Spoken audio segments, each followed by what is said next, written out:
2019년도 5월 7일 날 영국에 놀라운 사건이 있게 되었는데요. 영국의 해리 왕자 부부가 아침 5시 26분에 체중 3.2kg의 아이를 낳게 되었습니다. 그 아이를 순산했다라는 공식 발표가 일어나는 순간 전 세계에 크고 작은 뉴스가 퍼져나갔습니다. 그 태어난 아기가 왕이 성계서열 7위가 되는데요, 그 7번째 국왕에 즉위하게 되면 영국 및 영연방 뿐만 아니라 약 1조 1천억 되는 어마어마한 왕실 재산을 물려받을 예정이라고 그럽니다. 이처럼 영국은 새로운 로열 베이비가 탄생하면 뉴스 매체는 열광적으로 보도를 뿜어냅니다. 그래서 왕실 긴마 포병대는 축포를 쏘게 되고 사람들은 밤새 거리와 술집에서 축하연을 벌이게 되죠. 오늘 시대의 왕실의 이것을 유지하는 나라가 또 있습니다. 우리나라와 가깝지만 먼 나라라고 하는 일본 또한 그렇죠. 일본의 왕실은 우리에게는 아주 낯선 모습인데요, 2020년 올해죠, 11월 8일 날 나루히토 1왕의 즉위식이 일본 도쿄에서 행해졌습니다.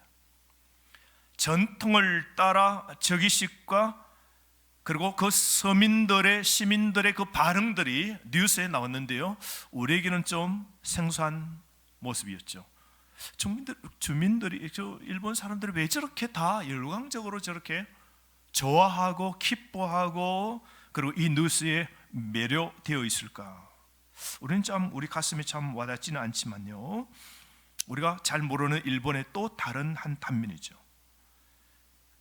근데 또 하나는 2006년도 그때요, 일본 왕실에서 41년 만에 왕위를 계승할 남자 아기가 태어났을 때 NHK뿐만 아닌 모든 일본 방송은 그날 정규 방송을 중단하고 일본 왕실의 아들이 태어난 이 사실을 속보로 보도하고 신문은 그 면을 일면으로 다 채워 사건을 우리는 기억할 겁니다.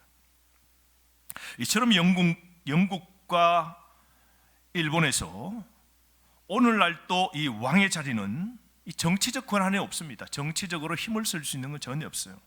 상징적인 역할을 하지만 왕실의 왕자로 태어난다는 건 오늘날 또 이렇게 큰 뉴스거리가 됩니다. 오늘날 또 이처럼 왕궁에서 왕자들이 태어나면 큰 축제인데요, 2000년 전에 태어나신 만왕의 왕 예수님의 탄생은 지금까지 세상에 그 어떤 왕의 탄생과는 달랐는데요, 한번 비교해 보실까요? 두 출생 모두 축하되었지만 매우 다른 방식으로 이루어진 겁니다. 보십시오. 예수님 전이나 예수님 이후에 근래 영국이나 일본처럼 왕자는 궁전에서 태어납니다. 그런데 예수님은 마국간에서 태어나셨습니다. 대부분의 왕자는 수행원도 있고 유모도 있고 그렇게 아름다운 곳에서 그렇게 출발합니다. 그런데 우리 예수님은 가장 그 당시 비천한 양을 치는 목동과 그리고 말 구유에 있는 동물의 거기에 둘레에 사여져 있었습니다. 왕실의 왕자가 태어나면 오늘날 또 왕실의 전통에 따라서 왕궁 앞에서 발표를 하게 되고 그리고 대포도 쏘게 되고 그리고 전 세계 뉴스거리가 됩니다. 그런데 우리 예수님 태어나셨을 때는요, 천사가 기어 몇 사람에게 말하되 들판에 그 당시 가장 천하고 가장 버림받은 사람 목자에게만 알려진 것이죠. 대부분의 왕자는 태어나는 순간 부와 특권으로 태어나 그렇게 그 부를 누리며 권세를 부리며 지냈지만 우리 예수님은 태어나셔서 빈곤과 두려움으로 삶을 사셨습니다. 여러분, 이처럼 예수님의 탄생에는 의식 행사도 없고 즉각적인 전 세계 뉴스도 없고 그저 마국간에서 동물을 위한 장소에서 태어나시고 몇 사람들의 축하만 받으신 것이죠. 또한 베들레헴 근처의 목자에게 천사들이 나타나 예수님의 탄생을 그것도 조용히 알려준 겁니다. 그래서 몇 가지의 이 예외를 제외하고는 예수님의 이 탄생은 유다와 로마 제국 전역에는 거의 눈에 띄지 않는 사건이었습니다. 세상에 눈에 띄지 않았던 온 우주의 왕이 이 땅에 어떻게 오셨는지 의사인 누가는 예수님의 행적을 누가복음과 사도행전에 기록하고 있는데요, 그 누가복음 1장부터 만왕의 왕이신 예수님이 이 땅에 어떻게 오셨는지 아주 자세하게 설명하고 있죠. 그래서 누가복음 1장부터 예수님의 탄생의 스토리를 우리는 보게 됩니다. 요셉과 마리아가 아기 예수 탄생을 하게 되는데요, 그것은 1장 26절 말씀부터 보면 이렇게 시작합니다. 때가 찹니다. 시간이 찹니다. 그건 하나님의 시간이에요. 우리가 요구된 시간이 아닌 하나님께서 맞춰놓은 그 시간에 하나님께서 아기 예수 태어날 준비를 하시는데요, 가브리엘 천사를 나사렛이라고 하는 갈릴리 한 마을로 보내십니다. 가브리엘은 다윗 가문의 요셉이라고 하는 사람과 약혼한 처녀를 찾아갑니다. 요셉과 약혼한 처녀의 이름은 마리아입니다. 그 천사가 마리아에게 와서 이렇게 말합니다. 은혜를 입은 자여, 은혜를 입은 여인이여, 기뻐하여라. 너 기뻐하여라. 주께서 당신과 함께 하십니다. 깜짝 놀라는 거죠. 여러분 한번 생각해 보세요. 갑자기 천사 가브리엘 하늘에 천사가 나타나서 자기에게 나타나서 오늘 말을 겁니다. 은혜를 입은 자요, 기뻐하여라. 주께서 당신과 함께 하신다고. 마리아가 아마 속으로 깜짝 놀랍니다. 이게 대체 무슨 소린가 싶어서 너무 놀라는 것이죠. 그때 천사가 이 마리아에게 이렇게 말합니다. 마리아야, 두려워하지 말라. 얼마나 떨었겠어요, 여러분. 천사가 눈앞에 쭉 하고 나타나니 무엇인가 큰일이 벌어지는 거 맞죠? 너무 놀랍니다. 안심시킵니다. 두려워하지 말라. 그러고는 이렇게 말씀하십니다. 하나님께서 내게 은혜를 베푸신다. 보아라, 너가 아기를 임신하여 아들을 낳을 것인데 그의 이름을 예수라 하여라. 그는 크게 되어서 가장 높으신 분의 아들이라고 불릴 것이다. 주 하나님께서 그에게 그의 조상 다윗의 왕자를 주실 것이다. 그는 영원히 야곱의 집을 다스릴 것이며 그의 나라는 끝이 없을 것이다. 이 말을 듣는데 너무 놀라는 거죠. 너가 아이를 임신할 것이다. 그리고 그 아이의 이름은 뭐라고요? 예수라고 이름까지 정해주는 거예요. 이건 더 두려움을 넘어서 더 놀랄 일이죠. 그래서 마리아는 그 말이 떨어지자마자 즉각적으로 천사에게 말합니다. 난 남자를 몰라요. 저 지금 결혼을 앞두고 있는 약혼한 처녀입니다. 저는 남자를 몰라요. 어떻게 이런 일이 일어날 수 있습니까? 당황스럽고 너무 놀라서 그 천사에게 이렇게 묻습니다. 여러분, 이 당시에 여자는 12세부터 결혼합니다.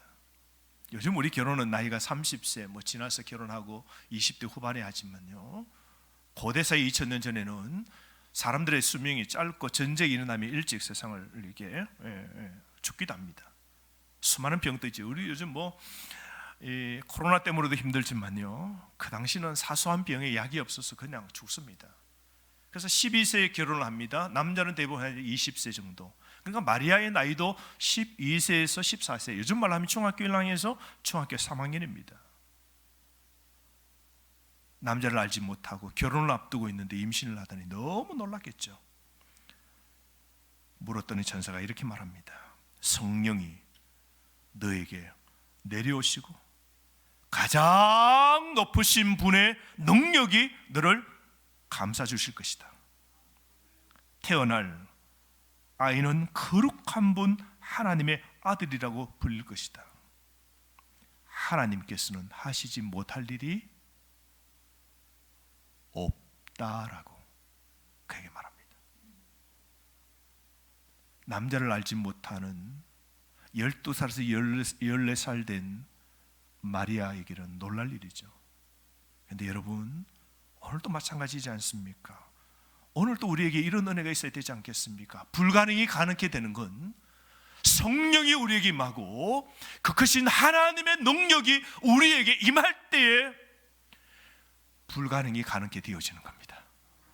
오늘 우리도 예배를 통하여 우리가 다시 영원히 소생되고 이 코로나를 극복하게 되어지고 성탄의 진정한 복음의 기쁨의 이 환희를 우리가 누리기 위해서는 방법은 한 가지입니다.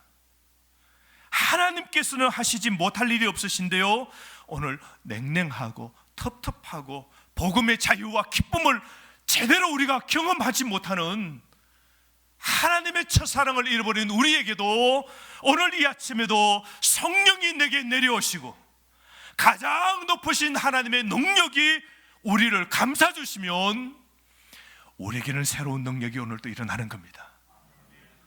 오늘 도무지 일어나지 못할, 남자를 알지 못하는 마리아에게도 오늘 아이가 잉태되어지고 그리스도 예수님이 그 뱃속에 들어오는 놀라운 기적의 은혜를 하나님이 베풀어 주신다고 천사가 딱 말하는 겁니다. 그때 마리아는요, 참 하나님은 보세요, 그 예수님을 어떤 여인에게 보내주실까요? 유대 땅에 수많은 12세에서 14세의 이게 처녀들이 얼마나 많았을까요? 마리아를 쓰시는 우리 하나님 보세요. 그 그릇이 된 것이죠. 그 천사의 말에 마리아는 이렇게 말합니다. 예, 저는 하나님의 종입니다. 예, 저는 주님의 여종입니다. 당신의 말씀대로 제게 이루어질 것을 저는 믿겠습니다. 수용합니다. 받아들입니다. 놀랄만한, 거부할 만한 오늘 이 사건도 하나님께 쓰임받는 종이라면 제가 그 목 감당하겠습니다. 오늘 이 큰 믿음으로 이 놀랍고 두려운 이 사건을 받아들입니다. 그러자 천사는 마리아에게서 떠나가게 되고요, 그 이후에 마리아는 자신이 메시아를 낳을 것이라는 이 놀라운 사건을 깨닫고 받아들이게 됩니다. 이때가 역사적으로 언제인가?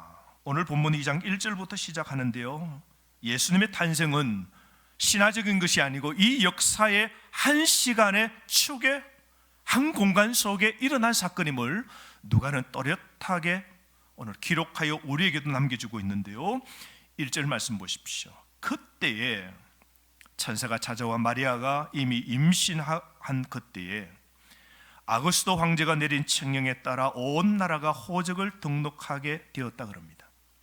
이 아구스도가 누군가 하면 우리가 세계사에서 배우는 로마의 첫 번째 황제 옥타비아누스입니다. 로마의 모든 세계를 통괄하고 점령하고 첫 번째 황제가 된 옥타비아누스가 이 정치적으로 말하면 나라의 안정을 위해서 돈이 필요하잖아요. 그래서 국가는 뭘 거둡니까? 지금도 세금을 거둡니다. 그래서 세금을 거두기 위해서 사람들을 조사해야 되잖아요. 가정에 몇 명의 사람들이 있는가 호구 조사를 하게 됩니다. 그래서 사람당 어른들에게 얼마를 부과해야 될 것인지 파악을 하는 것이죠. 이 당시에 보통 자녀는요, 보통 기본이 4명 이상이었습니다. 왜냐하면 그 가운데 죽기도 하기 때문에 기본이 최소가 4명이었어요. 그러니까 정확하게 세금을 거두기 위해서 호구 조사를 옥타비아누스가 시행하게 됩니다. 자, 로마 제국 속에 오늘 로마의 전쟁에 지고 그 로마 제국의 속국이 된 오늘 로마의 저편방에 있는 유대 나라의 백성들 한번 보십시오. 노예들입니다. 오늘 압박받고 있습니다. 오늘 그들은 나라를 잃은 서러움도 있지만요, 로마 제국의 압제 가운데 먹고 살기가 너무 힘들고 고달픕니다. 고단한 삶이 계속되어집니다. 로마의 식민지의 삶을 산다는 게 얼마나 힘듭니까? 내일의 희망이 없어요. 암울한 삶이 끊임없이 반복되는 것입니다. 폭정 아래에서 로마의 군사들이 휘두른 칼날 앞에서 맥도 추지 못하고 내어라면 내고 빼앗기면 빼앗기는 대로 권위도 없고, 그리고 자신의 어떤 그 희망도 없는 채 끊임없이 절망의 반복 속에 살았습니다. 폭정 아래 짓눌려 있었고 로마 제국의 거짓 평화 아래에서 신음하고 있었던 겁니다. 로마의 제국은 이제 전쟁으로 모든 땅을 점령해서 로마에는 평화가 있을지언정 로마에게 지고 속국이 된 나라에는 평화가 없는 거죠. 일제시대에 우리는 평화가 없었습니다. 일본 사람은 온 세계를 점령하여서 중국 땅도 점령하고 그들은 평화가 있을는지는 몰라도 나를 빼앗긴 우리에게는 평화가 한순간 하루도 우리에게 없었지 않습니까? 그래서 백성들은 신음합니다. 백성들은 이 절망과 답답한 삶 속에, 고단한 삶 속에서 끊임없이 절망 가운데 있는 그들은 구약의 말씀대로 이 절망 속에서 구원해 줄 메시아가 속히 오기를 그들은 간절히 학수고대하고 있었습니다. 오늘도 여러분, 우리가 이런 시대에 살고 있지 않습니까? 오늘 코로나가 가득합니다. 오늘 코로나 때문에 절망입니다. 어떤 사람은 가게를 지금 좀 이렇게 그래도 한번 시작할까 싶어서 미루다 이제 가게를 더 이상 빈 공실로 둘 수 없거든요. 날짜가 오니까 마지못해 열게 됐는데 2.5단계가 되어서 지금은 손님도 없으니까 차라리 그냥 혼자 가서 그냥 불만 켜놓고 있대요. 그냥 오늘 코로나 때문에 절망을 당한 사람이 얼마나 많습니까? 병실에 베드가 없어서 대기하고 있는 순간 지난주에는 한 분이 세상을 떠났다 그러잖아요. 코로나로 오늘 모두가 오늘 절망 가운데 있습니다. 오늘 우리에게 간절히 필요한 것은 하나님의 도우심밖에 없는 것이죠. 우리가 이 절망 가운데서도 예배를 드리는 이유는 하나님 외에는 우리 이 코로나를 종식할 수 없고 하나님 외에는 우리에게 희망이 없음을 알기에 우리는 더욱 예배를 사모하는 겁니다. 그래야 됩니다. 우리는 오늘 가정에서 예배를 드려도 이 예배에 온전하게 나와서 온전하게 예배 드리는 그날을 우리는 간절히 사모하지 않습니까? 마치 이들은 로마의 압제 속에서 조상들이 애굽 땅에서 400년 동안 노예 생활 속에서 너무 고달파서 하나님께 부르짖었던 그때처럼 이때도 이스라엘 백성들은 새로운 출애굽을 꿈꾸면서, 정말 이 로마에서 벗어나는 새로운 출애굽을 꿈꾸면서 사망과 이 고통의 땅에 메시아, 구약에 예언한 그 메시아가 오셔서 빛을 비추어주고 사망의 어두움의 모든 그림자를 지우고 자신들을 구원해 주기를 간절히 기다리고 있었습니다. 자, 이럴 때에, 그때에 때가 참해 하나님께서 가이사를 사용해서 하나님께서 그의 구속의 사역을 이루어 가시는 겁니다. 오늘 2장 1절 말씀 보면 때가 참해.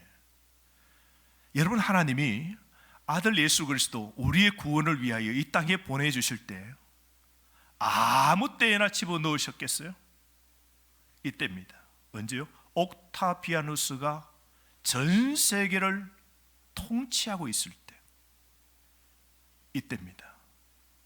이때가 좋은 거는요, 로마가 모든 주변의 전역을 점령하면서 로마는 길을 놨습니다. 로마의 길은 여러분 세계의 길이지 않습니까? 로마의 도로법을 따라 오늘 현대도 이 도로법이 다 로마의 그 법을 따라 만든 거예요. 여러분, 로마의 길을 통하여 훗날 그것이 바로 복음의 길이 됩니다. 전도자의 길이 됩니다. 바울이 다닌 전도자의 길이 되는 거예요. 만약 로마가 전 세계를 점령하고 길을 만들지 않았더라면 복음 전하기가 바울에게는 상당히 힘들었을 겁니다. 뿐만 아니라 로마가 점령하면서 헬라어를 쓰도록 언어를 통일시켜 놨습니다. 그래서 로마가 통치하는 지역에는 자신 민족들의 언어들이 있지만 그러나 공용어 헬라어를 다 쓰고 배우게 되어 있었습니다. 그래서 로마가 지배하는 전역은 모두가 헬라어를 사용하게 되었습니다.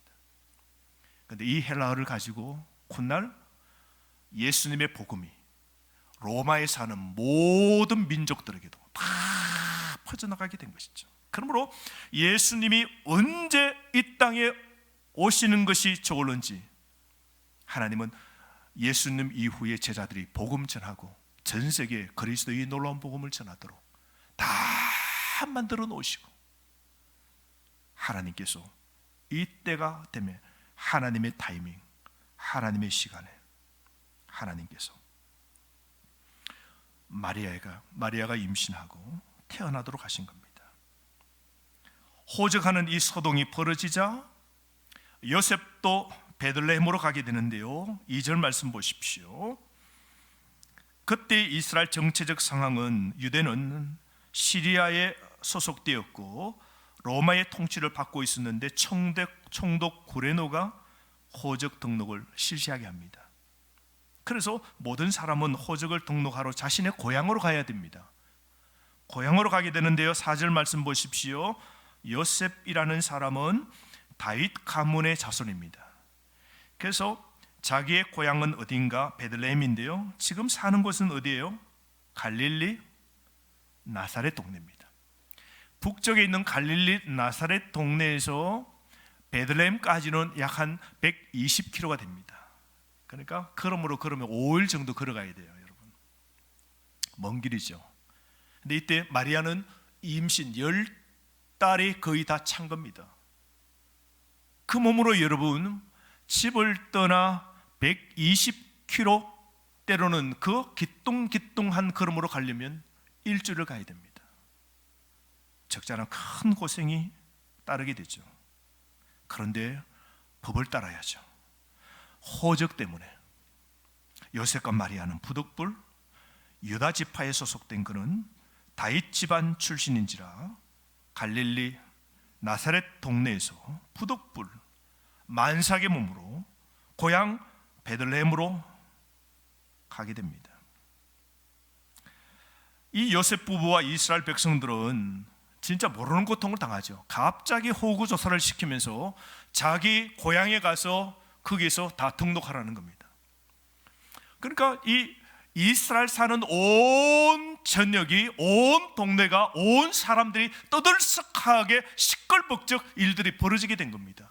이런 난리 법석판에 만삭이 하필 그때 되었고, 그냥 그 땅에 그대로 갈릴리 그 나사렛 그곳에 있어야 될 그가 마지못해서 시끌벅적한 호구 조사 때문에 먼 길을 부득불 떠나야만 되었습니다. 고통스럽고 불편한 일이었습니다. 그런데 여러분, 이런 소란스러움을 통하여서 하나님은 자신의 계획, 하나님의 약속을 이루시는 겁니다. 무엇이냐면 아기 예수 메시아는 어디서 태어난다고? 오늘 마리아가 임신해 있을 때 600년 전에 하나님께서는 아들 예수 그리스도가 태어나면 어디에서요?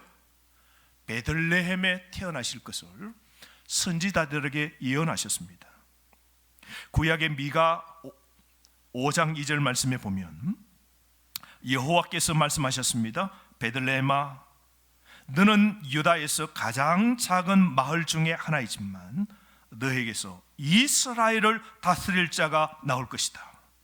그가 영원 전부터 있는 자다. 하나님이 약속하셨습니다. 마리아가 지금 임신해서 어느 동네에? 갈릴리 나사렛 동네에 있기 600년 전에 메시아는 어디서 태어난다고요? 베들레헴에 태어날 것을.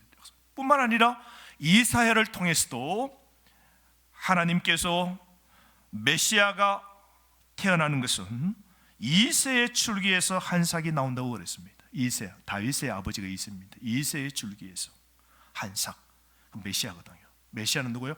유다 지파에서 예수님이 메시아가 태어날 것을 600년 전에 예언하셨는데, 이 모든 예언은 모든 사람들은 다 잊어버렸어요. 600년 사는 동안 미가 이후에 모든 사람들은 메시아가 어디로 오는지 기록된 예언서 외에는 사람들은 다 잊었습니다. 근데 그 말씀을 약속하신 하나님은 600년 후에 때가 참에 메시아를 마리아 몸에, 처녀의 몸에 임신케 하시고, 그리고 옥타비아누스를 통하여서 오늘 적게 이 총독, 수리아의 총독 구레노를 통하여서 호적 조사하도록 명령을 내려가지고 임신하면 자기 집에서 이제 몸을 지금 풀고 지금 임신 준비를, 해산 준비를 해야 됩니다.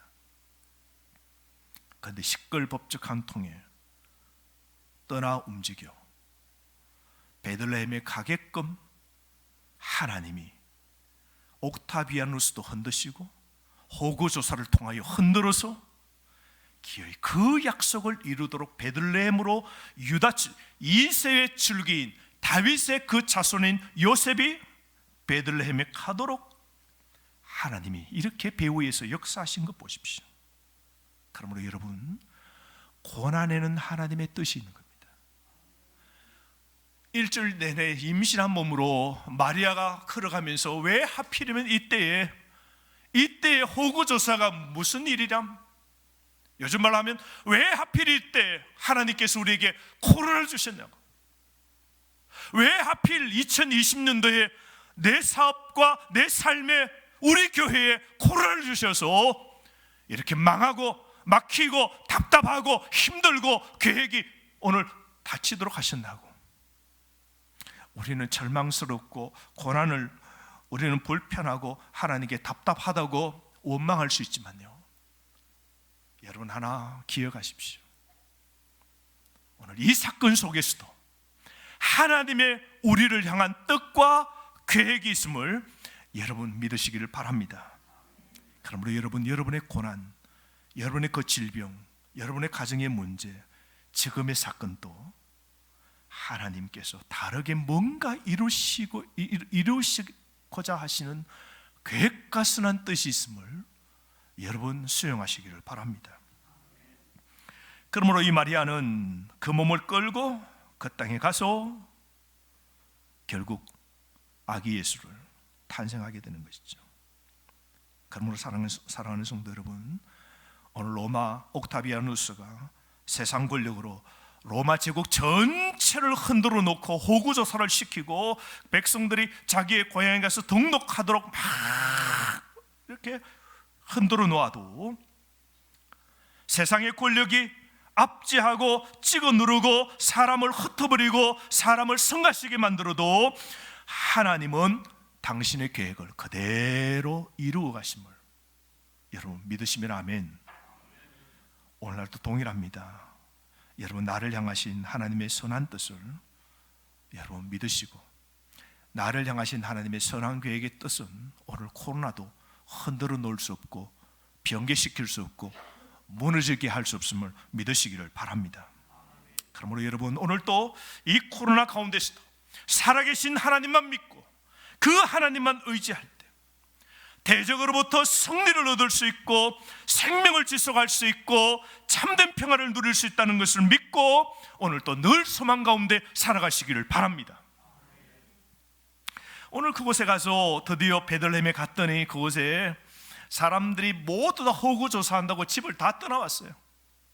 베들레헴은 예루살렘 수도에서 7km 정도 떨어져 있는 작은 동네입니다. 여러분, 아주 작은 동네예요. 보잘것없는 동네입니다. 그런데 그 동네에 족보가 거기에 있는 사람들은 전부 다 그 동네로 들어오는 바람에 여인 속에 방이 하나 없는 겁니다. 그래서 마리아는 마구간에서 이 임신한 몸으로 그곳에서 이제 해산 준비를 해야 됩니다. 그리고 아이를 낳게 됩니다. 7절 말씀 다 함께 읽어보실까요? 첫 아들을 낳아 강보로 사서 그 위에 뉘었으니 이는 여간에 있을 것이 없음이리라. 드디어 그곳에서 어디입니까? 장소가 여간이지만요, 어디라고요? 마구간에 태어납니다. 인류의 구원자 예수님은 어디에 태어나셨다고요? 마구간에, 짐승이 사는 그 마구간에 태어나신 겁니다. 예수님이 우리에게 오신 놀라운 사건이 바로 이겁니다. 왕궁에 태어나신 것이 아니라 마구간에 태어나셨어요. 그리고 강보의 사요, 오늘 마리아와 요셉의 그 몸에 오늘 그 옆에 놓여진 겁니다. 여러분, 온 천지를 창조하신 하나님 예수님이 이제 우리 인류와 함께 하시기 위하여 오늘 어디요? 요셉과 마리아죠. 사람 곁에, 사람 안에 오늘 오신 겁니다. 그게 임마누엘, 하나님이 우리와 함께. 그분이 누구요? 예수님이십니다. 예수님이 우리와 함께 하시기 위하여 인간의 몸을 입고 이 땅에 오실 때는요, 거창하게 화려하게 떠들썩하게 오시지 아니하시고, 구원자 예수님은 만물의 왕이신 그 예수님은 가장 비참한 모습으로 하늘나라에서 이 땅으로 오셨는데 그 땅에서도 왕궁이 아닌 오늘 짐승이 거하는 마구간에 그리고 구유통에 누이신 겁니다. 여러분 한번 상상해 보십시오. 창조주 하나님이 3.5kg가 되는 어린 아기로 오늘 이 땅에 오신 건 무엇을 의미할까요? 하나님이 어떻게 이렇게 약해질 수 있는 것이죠? 어떻게 하나님이 인간의 몸으로 아기로 보잘것없이 너무나도 초라하게 이 땅에 오실 수 있으신 겁니까? 하나님의 아들이신 예수님의 그 겸손하신 모습 보십시오. 우주의 왕이신 그분이 세상에 좋은 자리를 다 내려두고 영국의 왕실의 그 혈통, 일본에 있는 왕실의 그 자리도 아닌 세상이 알아보지 못한 한 마리아를 선택하고 그 마리아를 통하여 오늘 해산한 몸으로 누일 곳도 없고 방도 없어서 짐승이 머무는 마구간에 그것으로부터 오늘 이 땅으로 오신 예수님의 그 겸손하심을 보십시오. 왜요? 예수님 우리를 높이시기 위하여 예수님은 자신을 낮추신 겁니다. 그래서 성탄절의 가장 큰 이야기는 하나님의 성육신입니다. 빌립보서 2장 7절 말씀에 예수님은 높은 자리를 다 버리시고 이 땅의 낮은 곳으로 임하셨습니다. 사람의 모습을 입고 이 땅에 오시고 종과 같이 겸손한 모습을 취하셨다라고 말씀하고 있지 않습니까? 예수님의 성육신, 자기의 비움입니다. 예수님은 완전한 하나님이시고 완전하신 사람이십니다. 그래서 예수님이 이 땅에 오셔서 완전한 하나님이시면서 능력을 다 발휘할 수 있어요. 그런데도 완전한 하나님이시되 그 능력을 다 비우시고 완전한 사람으로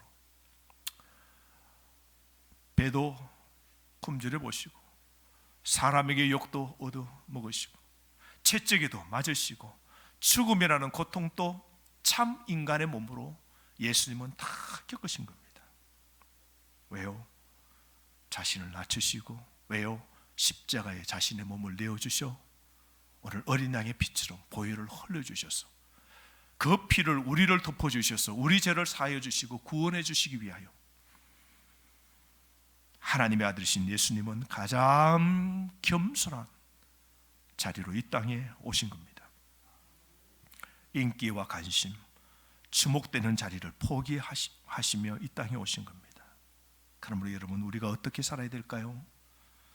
오늘 인기와 관심과 주목되는 자리를 포기해야 됩니다. 내 왕초님을 높이고 남을 위해 희생하고 나는 더 낮아진 자리를 가야 됩니다.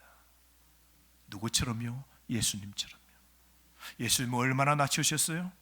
하늘에서 낮추고 왕실의 자리에서도 낮추고 구유까지 내려가신 분이십니다. 예수님이 세우시고 만들 나라는 칼로 전쟁으로 이룬 로마 제국의 나라와는 다른 겁니다. 예수님이 세우실 하나님의 나라는 섬김과 사랑으로 세울 나라였던 겁니다. 왜 예수님이 자기를 비우시고 이렇게 낮은 곳으로 이 땅에 인간의 몸을 입고 이 땅에 오셨을까요? 그것은 우리를 섬기고 우리를 죄에서부터 높여서 하나님의 자녀 천국의 그 자리에 우리를 세우시기 위하여 자신은 오늘 이 땅에 인간의 몸을 입고 가장 낮은 곳으로 자기 비움으로 이 땅의 삶을 사신 겁니다. 우리는 보십시오. 인간은 죄를 짓습니다. 타락한 피조물입니다. 타락한 상태로 살고 오늘 또 매일매일 우리는 죄를 범하고 각 사람은 각자의 길을 갑니다. 하나님과 분리되어 있습니다. 절망적인 삶을 삽니다. 지옥 같은 삶을 삽니다. 죽어서 영벌입니다. 영원한 심판에서 벗어날 수 있는 사람은 아무도 없습니다. 그래서 인간은 하나님의 선물이 필요한데요, 하나님의 자비로 구원을 얻어야 됩니다. 하나님의 구원하심이 죄인인 인간 우리 모두에게 필요한데요, 그래서 우리를 향한 하나님의 선물은 베들레헴에서부터 시작합니다. 하나님께서는 우리에게 큰 선물 아기 예수를 베들레헴, 우리를 위하여 주신 것이죠. 만약에 동정녀 탄생이 없었더라면, 아기 예수가 없었더라면 갈보리 십자가에서 내 대신 죽으실 예수님은 없었을 겁니다. 그러므로 우리의 구원도 없을 겁니다. 크리스마스 아기 예수님이 우리에게, 모든 인류에게 꼭 필요한 선물인 것이죠. 하나님은 저와 여러분을 너무너무 사랑해 주셔서 예수 그리스도를 통해 얻는 영생의 선물을 크리스마스 날에 이렇게 주신 겁니다. 예수님이 이 땅에 오신 것은 그러므로 정말 죄인인 우리에게는 기쁜 소식인 것이죠. 요한복음 3장 15절 말씀, 이는 그를 믿는 자마다 영생을 얻게 하려 하심이니라. 16절, 하나님이 세상을 이처럼 사랑하사 독생자를 우리에게 주셨으니 그를 믿는 자마다 멸망하지 않고 영생을 얻게 하려 하심이라. 하나님이 그 아들을 세상에 보내신 것은 세상을 심판하려 하심이 아니요 그로 말미암아 세상을 구원하려 하심이니라. 어느 집에 아버지와 아들이 관계가 너무 안 좋았어요. 사춘기가 지나고 갈등이 너무 심하니까 아버지하고 늘 다투는 겁니다. 그래서 나는 이 집에서 못 살겠다고, 그러고는 집을 뛰쳐나갔습니다. 뭐 아버지하고 인사도 없이 그냥 집 뛰쳐나간 겁니다. 뭐 혼자 사는 게 차라리 편하다고 집을 뛰쳐나와서 객지 생활을 하는데, 그래도 집에 엄마는 보고 싶잖아요. 그래서 엄마와는 연락을 하는 겁니다. 편지도 보내며 연락을 하는 겁니다. 아버지 떠나 사니까 너무 좋아요. 그런데 시간을 쭉 보내다 보니 가정이 그런 겁니다. 집에 오고 싶은 겁니다. 그래서 어머니에게 편지를 썼습니다. 어머니, 저 집에 가고 싶은데요, 그런데 아버지가 안 받아줄 것 같은데 내가 그래서 집 못 가겠다고, 아버지가 대노하고 있는데 아버지 마음이 풀려야 제가 집에 갈 것 같은데 저 아버지 마음 풀리기 전에는 저 집 못 가겠다고. 그때 어머니가 편지를 보내요. 애야, 걱정하지 말라고, 내가 너희 아빠 잘 설득해서 마음 풀리고 그렇게 할 테니까 너 집 돌아오라고. 그리고 아버지가 마음이 풀렸는지 안 풀렸는지 내가 하나 이렇게 약속하마. 우리 집 뒤편에 큰 나무가 있는데 그 나무에 아버지의 마음이 풀렸거든. 풀렸다고 하면 내가 가서 하얀 흥겁천을 거기다가 나무에 달아 놓을게. 하얀 흥겁천이 있으면 아버지가 용서한 줄 알고 기꺼이 집에 돌아라. 이제 기꺼이 집에 돌아라. 편지를 보낸 겁니다. 아들이 그 편지를 받고 기차를 탔습니다. 먼 기차 시간을 보내면서 고향으로 점점 다가옵니다. 자신의 집 가까이 기찻길이 있는데요, 그 기차 창문 틈으로 자신의 집에 큰 나무가 보이는 겁니다. 친구와 더불어 그 고향으로 가게 되는데요, 다가갈수록 마음이 점점 처져지는 겁니다. 만약에 하얀 흰 천이 없으면 기차를 탄 채 그대로 그 고향 마을을 통과해서 지나갈 생각이었습니다. 마음이 얼마나 가슴 졸이겠습니까? 이제 고향 거의 가까이 다가옵니다. 창가에 있던 그가 마음이 졸여서 친구에게 부탁합니다. 친구야, 자리 바꾸자고. 너가 창밖에 우리 집 뒤편에 큰 나무가 있는데 그 나무에 흰 천이 걸려 있는지 너가 대신 좀 봐주렴. 자리를 바꾸고 그 친구가 창문 밖으로 쳐다봅니다. 너희 집 거기 나무가 보인다고.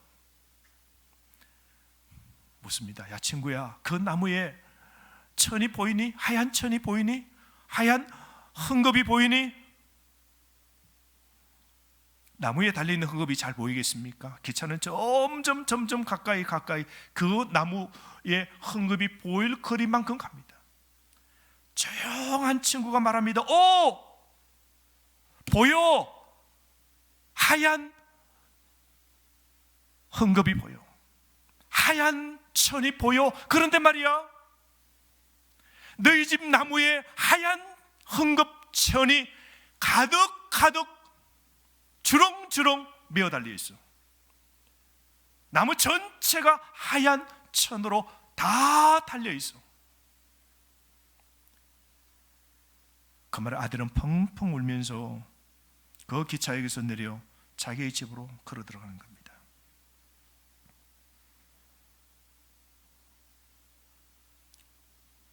사랑하는 성도 여러분, 이미 2000년 전에 하나님이 인류 모두를 용서해 주셨음을 보여주시기 위하여 아들 예수 그리스도를 이 땅에 보내주시고, 그리고 우리의 죄를 이미 용서해 주시고 우리와 화해하시기를 원한 그 아버지의 마음을 골고다 언덕에서 우리 모두를 향하여 보여주셨습니다.